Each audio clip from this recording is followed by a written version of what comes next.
Assalamualaikum sahabat Nidjos Channel. Salam sejahtera untuk kita semua. Semoga sahabat Nidjos Channel semua sehat-sehat saja. Amin. Selamat datang kembali di Nidjos Channel. Kali ini Nidjos Channel akan mereview sebuah buku yang memprovokasi pemikiran dan membedah dunia politik Indonesia yang kompleks. Ini adalah sebuah buku yang mengangkat pertanyaan penting tentang demokrasi, pemilu, dan negara di Indonesia. Yang Nidjos Channel bicarakan adalah buku berjudul Demokrasi Dijual, Pemilu, Klientelisme, dan Negara di Indonesia, oleh Edward Aspinall dan Ward Branscott. Jadi, ambil minuman favorit Anda, bersantailah, dan mari kita jelajahi buku menarik ini bersama-sama. Sebelum kita masuk ke isi buku ini, mari kita kenali penulisnya. Edward Aspinall dan Ward Branscott keduanya merupakan ilmuwan terkenal di bidang ilmu politik dan telah menghabiskan banyak waktu mempelajari politik Indonesia. Gabungan keahlian mereka menjadikan Democracy for Sale sebagai bacaan yang kuat dan berwawasan luas. Sekarang, mari kita selidiki tema inti dan wawasan buku ini. Buku ini membawa kita pada dunia politik Indonesia yang rumit dan mengeksplorasi 3 tema utama, yaitu pemilu, klientelisme, dan negara. Aspinall dan Branscott berpendapat bahwa lanskap politik Indonesia dibentuk oleh interaksi kompleks dari elemen-elemen tersebut.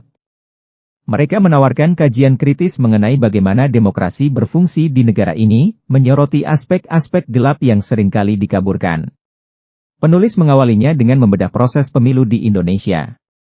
Mereka menyoroti bagaimana pemilu telah menjadi sebuah pasar di mana para politisi sering menggunakan uang dan sumber daya untuk mendapatkan suara. Kami belajar tentang sifat kompetitif pemilu dan pengaruh uang dan jaringan dalam menentukan hasil politik. Wawasan Aspinall dan Branscott memberi kita pemahaman mendalam tentang tantangan yang dihadapi Indonesia dalam mewujudkan pemilu yang benar-benar adil dan transparan. Buku ini juga mengupas konsep klientelisme yang lazim terjadi dalam politik Indonesia. Aspinall dan Branscott menjelaskan bagaimana politisi seringkali mengandalkan jaringan klientelis, tempat mereka bertukar bantuan dan sumber daya untuk mendapatkan suara. Hal ini tidak hanya melanggengkan kesenjangan tetapi juga menimbulkan pertanyaan mengenai akuntabilitas pejabat terpilih. Penulis mempelajari studi kasus dan anekdot spesifik yang membuat konsep ini menjadi kenyataan.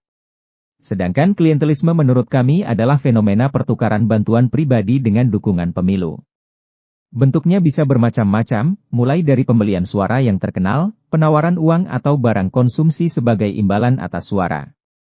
Namun klientelisme juga mencakup penyediaan layanan publik dengan cara yang dianggap bergantung pada perilaku memilih atau memberikan kontrak atau peluang bisnis kepada donatur kampanye sebagai imbalan atas pendanaan kampanye pemilu. Jadi, sebagai imbalannya, oleh survei ahli, kami mencoba mengukur. Kami menggunakan penilaian dari semua ahli di seluruh Indonesia untuk mengukur seberapa umum praktik klientelistik dalam politik lokal. Seberapa sering terjadi, seberapa umum praktik jual beli suara, seberapa sering kontrak diberikan kepada para pendukung kampanye untuk mengetahui seberapa umum praktik tersebut dan apakah praktik ini berbeda-beda di seluruh Indonesia. Jadi, seperti itulah materi yang dimasukkan ke dalam buku. Ringkasnya, inilah beberapa ciri utama klientelisme gaya Indonesia. Partai-partai memainkan peran yang terbatas, jaringan sosial dipolitisasi dan diinstrumentalisasikan. Karena partai-partai lemah, maka partai-partai tidak memiliki kapasitas untuk mempertahankan hubungan-hubungan tersebut di masa-masa antara kampanye pemilu. Kami mendapat penekanan besar pada pembelian suara dan distribusi barang-barang. Jadi, hiruk-pikuk pemberian hadiah yang menyertai pemilu di Indonesia, menurut kami, sangat berkaitan dengan kelemahan partai. Jaringan birokrasi juga penting dalam kampanye pemilu. Hal ini belum saya tekankan namun cukup menonjol dalam buku ini, bahwa seringkali, dan khususnya kandidat petahana, akan sangat bergantung pada birokrasi dan semacam antarmuka tingkat rendah, antara birokrasi dan warga biasa, orang-orang seperti kepala desa, ketua lingkungan dan sebagainya, bukan jaringan partai. Kami akan meringkas bagian ini secara singkat. Kami memang membuat argumen dalam buku ini tentang dari mana sistem ini berasal, apa penyebabnya, dan argumen ini sebenarnya terdiri dari 2 bagian. Jadi di satu sisi, kami menekankan asal-usul demokrasi Indonesia kontemporer pada masa otoriter, masa Orde Baru yang memerintah Indonesia antara tahun 1966 dan 1998, ketika Indonesia masih memiliki sistem pemerintahan yang, sekali lagi, tidak terlalu didasarkan pada sistem politik. Memang benar, pemerintah mempunyai organisasi sejenis partai, Golkar, yang ikut serta dalam pemilihan umum yang diatur dengan ketat.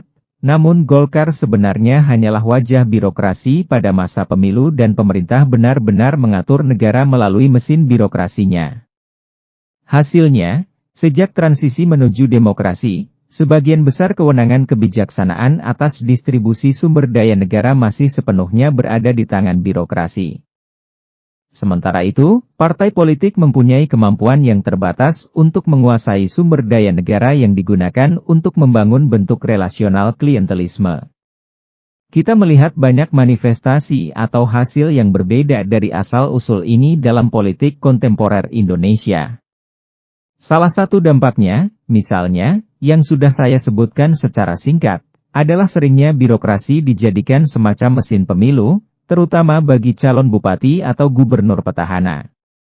Karena masyarakat, warga negara biasa, benar-benar membutuhkan birokrasi, birokrasi mempunyai kapasitas untuk memberikan masyarakat akses terhadap barang dan jasa yang mereka perlukan, maka birokrasi dapat menjadi mesin pemilu yang sangat kuat.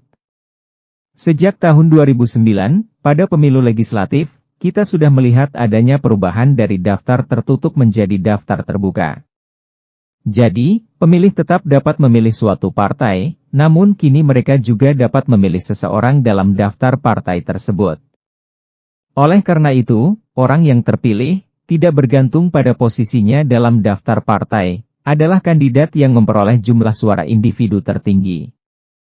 Alhasil, para calon di pemilu legislatif biasanya menganggap pesaing utamanya adalah orang-orang dari partai yang sama. Jadi, ada hambatan besar dalam pembangunan partai dan penguatan partai.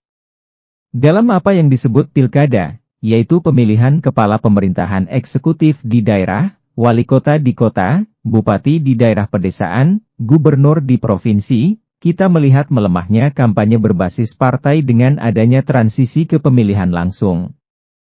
Jadi, pemegang jabatan pemerintah daerah tidak lagi dipilih oleh DPRD, yang terdiri dari perwakilan partai, namun dicalonkan oleh koalisi lintas partai yang sangat luas. Elektabilitas atau pembayaran tunai ketika memilih siapa yang akan dicalonkan. Dan Anda sering sekali melihat koalisi berbasis partai yang sangat luas di mana partai tersebut hanya menjual tiket pencalonan kepada seseorang yang merupakan birokrat atau pebisnis, dan sangat jarang terjadi, yang memiliki hubungan lama dengan partai tertentu. Dan kemudian para kandidat melanjutkan dan membangun tim sukses mereka sendiri tetapi di luar struktur partai tersebut. Jadi itu saja untukku. Jadi itulah bagian pertama dari buku ini yang memaparkan apa sebenarnya sifat politik klientelistik kontemporer di Indonesia dan apa asal-muasal sistem tersebut. Tema penting lainnya adalah peran negara dalam jaringan politik Indonesia yang rumit ini. Aspinall dan Brandstad berpendapat bahwa negara sendiri terlibat dalam praktik klientelistik yang melemahkan tata kelola pemerintahan yang demokratis. Buku ini mengungkap bagaimana lembaga-lembaga negara sering digunakan untuk menjaga hubungan klientelisme, dan hal ini mempunyai implikasi serius terhadap berfungsinya demokrasi di Indonesia. Untuk menganalisis tema-tema ini, penulis menggunakan kerangka teori yang komprehensif, berdasarkan konsep-konsep dari ilmu politik, sosiologi, dan antropologi. Mereka memberi pembaca pemahaman yang kaya tentang dinamika kompleks yang terjadi, yang menjadikan demokrasi dijual, sumber daya berharga bagi para sarjana dan mahasiswa ilmu politik. Sebagai akhir dari ulasan buku ini, penulis mengajak pembaca untuk merenungkan tantangan-tantangan yang dihadapi Indonesia dalam perjalanannya menuju demokrasi yang kuat dan transparan. Para penulis memberikan analisis yang komprehensif mengenai lanskap politik negara ini, menawarkan wawasan berharga dan bahan pemikiran. Buku ini wajib dibaca oleh siapapun yang tertarik dengan politik dan demokrasi di Asia Tenggara, khususnya Indonesia. Jadi, apakah saya akan merekomendasikan buku Democracy for Sale? Pasti, karena buku ini adalah bacaan yang diteliti dengan cermat, membuka mata, dan menggugah pikiran yang akan memberi Anda pemahaman lebih dalam tentang politik Indonesia. Baik Anda seorang mahasiswa ilmu politik, peneliti, atau sekadar pembaca yang penasaran, buku ini adalah tambahan yang berharga untuk koleksi Anda. Pada bagian penutup buku ini, kita mendapatkan refleksi intelektual dan ilmiah serta refleksi yang lebih berorientasi pada kebijakan. Untuk membahas refleksi yang berorientasi pada kebijakan, sistem yang kami gambarkan telah mengakar kuat dalam politik Indonesia, dan kami tidak memiliki gambaran bahwa hal ini akan mudah diperbaiki. Namun demikian, ada implikasi tertentu dari penelitian kami jika Indonesia ingin mengembangkan bentuk politik yang lebih terprogram, yang didorong oleh persaingan kebijakan, di mana para kandidat lebih menekankan hal-hal seperti kebijakan pembangunan ekonomi, kebijakan kesejahteraan sosial dan sejenisnya.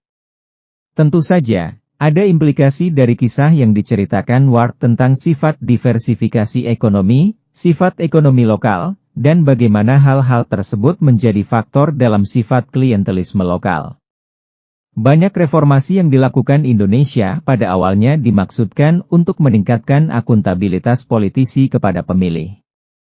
Peralihan ke pemilihan kepala daerah secara langsung dan pemilihan umum legislatif ke sistem daftar terbuka dimaksudkan untuk memberikan kesempatan kepada pemilih untuk menghukum atau memberi penghargaan secara individual kepada politisi yang berprestasi atau tidak berprestasi.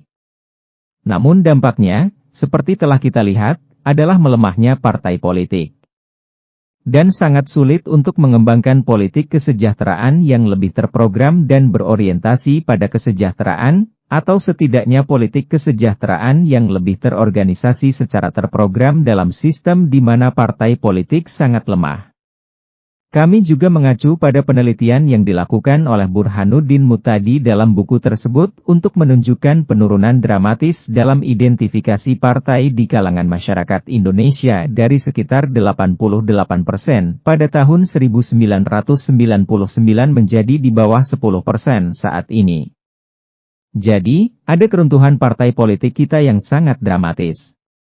Jadi, mungkin ada reformasi politik dan sudah dibahas pada buku ini. Reformasi yang mungkin terjadi adalah reformasi sistem pemilu dan kami yakin akan membantu memperkuat partai-partai politik. Oleh karenanya hal tersebut akan bermanfaat untuk dipertimbangkan. Pada setiap pasca pemilu selalu ada reformulasi, peninjauan kembali aturan pemilu. Masalahnya tentu yang mempertimbangkan kembali aturan tersebut adalah orang-orang yang terpilih di sistem sebelumnya, jadi manfaatnya tidak besar. Oleh karena itu isu tersebut patut dikaji ulang. Dari segi misi ilmiah atau implikasi dari buku ini, salah satu hal yang benar-benar ingin kami coba sampaikan adalah perlunya memperhatikan dimensi informal politik dengan sungguh-sungguh dan mempelajarinya dengan cara yang sangat teliti dan komparatif. Salah satu observasi yang kami lakukan dalam buku ini adalah jika kita menggunakan standar buku pegangan politik di seluruh dunia, kita akan menemukan bab-bab panjang mengenai pengaturan konstitusi yang berbeda, cara pengaturan pusat dan daerah, sistem pemilu yang berbeda, dan sebagainya. Sebenarnya, ada banyak penelitian yang membandingkan berbagai dimensi formal politik. Hal-hal seperti klientelisme seringkali tidak disebutkan sama sekali atau jika disebutkan, diabaikan begitu saja sebagai semacam penyimpangan dari norma yang sering dianggap sebagai persaingan ideologis yang terprogram, berbasis partai. Namun kami berharap dalam buku kami, bahkan dengan sedikit membandingkan pola klientelisme di Indonesia dengan yang ditemukan di negara-negara lain seperti Argentina dan India. Kami dapat menunjukkan bahwa klientelisme dalam politik, dan hal yang sangat umum juga sangat bervariasi. Kita benar-benar perlu melakukan studi banding mengenai sifat informal politik ini, sisi informal kehidupan politik, dengan sungguh-sungguh. Terima kasih telah bergabung dengan Nijos Channel untuk mereview buku, Democracy for Sale, Election, Clientelism, and State in Indonesia oleh Edward Aspinall dan Ward Bernschot. Jika Anda sudah membaca buku ini, silakan bagikan pemikiran dan komentar Anda di bawah. Dan jangan lupa like, subscribe, share dan nyalakan lonceng notifikasinya agar tidak ketinggalan review buku dan konten menarik lainnya. Sampai jumpa lagi dan selamat membaca.